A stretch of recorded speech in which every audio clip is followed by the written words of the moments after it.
So now, sometimes you get your car all set up, it's all ready to roll, you got your motor on, you got your gears, your wheels, your battery pack, but the car just won't go. So you got to figure out what's happening there.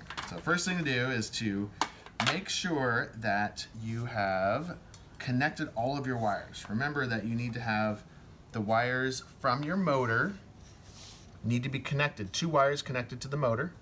Those wires need to come around and be connected, one connected to the motor to the battery pack, and more importantly, there's this colored plastic part and there's this metal part.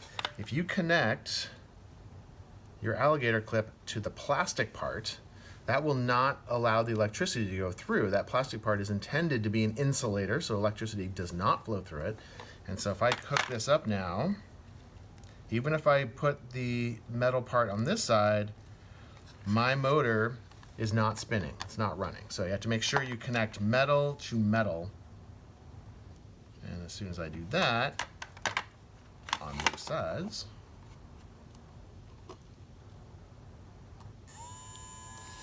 now my motor is spinning along nicely.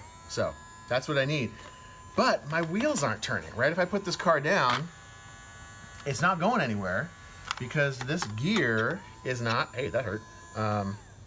This gear is not touching the gear on the axle. So the way it works is that this motor spins, which needs to engage with this gear here to make that spin, which then makes your wheels spin. And so I put this on in such a way that it's too far away. There's just too much of a gap there. So we're gonna have to pull off the motor and reinstall it.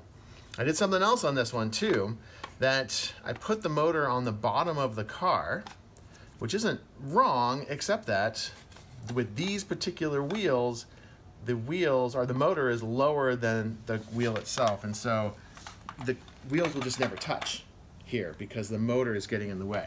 If you want to do that, you'll need to put on larger wheels. So even with larger wheels, that motor is still dragging on the ground.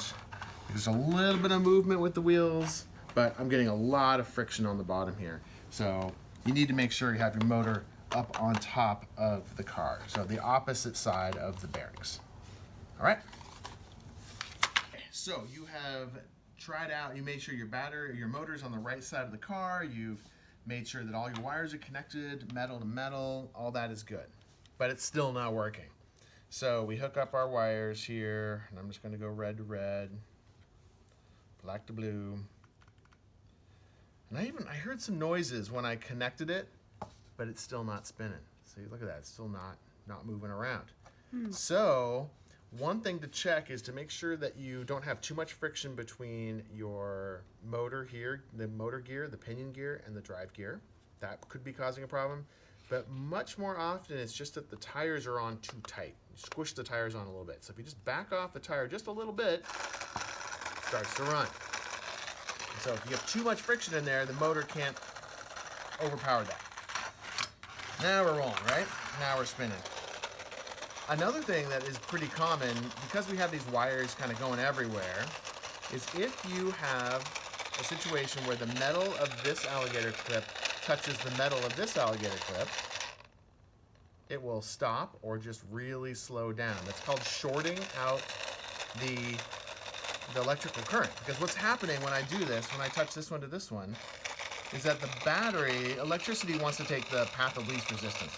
It's just gonna go through this wire and it's gonna jump to this wire and come right back. Because that's the shortest trip it can take. This one has to go through a motor and that's too hard for it. So it will always take the easiest trip. So make sure that these two are not touching each other. Same thing can happen if you touch the metals on these ends over here. So if I touch it there, so that happens too, because this is the same thing. This is connected to that electricity is flowing through, so I can short that out. It's always on the opposite wire. It's not going to cause a problem if you do it with the same wire, but now if I take my red and touch the blue, same thing happens. So make sure none of those pieces are touching. The housing should be safe to touch. You can see that's not changing anything because that should be insulated, but try to keep it away from your motor as best you can anyways. So here's how I can do that, what I often will do. is I will tape down my wires so that they are staying away from the motor, but also staying away from each other, because remember, we don't want this to happen either. We want to keep it away from the wheels as well, and dragging on the ground and all these other things. So we can tape that here, and now I just connect this one wire, and I'm off. Oh, I didn't connect it well. And I'm off to the races, right? And then your wires are always in an easy to access place. All right, so we've got everything checked out. We're making sure that we're not having shorts. The metal pieces aren't touching where they're not supposed to touch. There's not too much friction in the gears or in the wheels. We're really down to the battery pack now, or bad wires. So one thing to do is to try out different wires. That could be very, very uncommon, but could be that there's some connection problem with the alligator clips or something. That can happen. More likely, it is one of two things.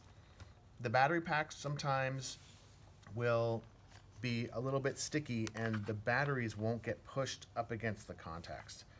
And I haven't seen this in a long time, so I think all the new battery packs are good. But for a while there, some of the batteries, they get installed and they would be stuck in this back position. So you just had to kind of push those in. So just make sure you can see the metal touching metal over here, metal touching there, metal touching there, metal touching there. We're good. And then if that's not the case, just replace your batteries and try new ones and see if that works. All right, good luck, and hopefully those tricks have helped you.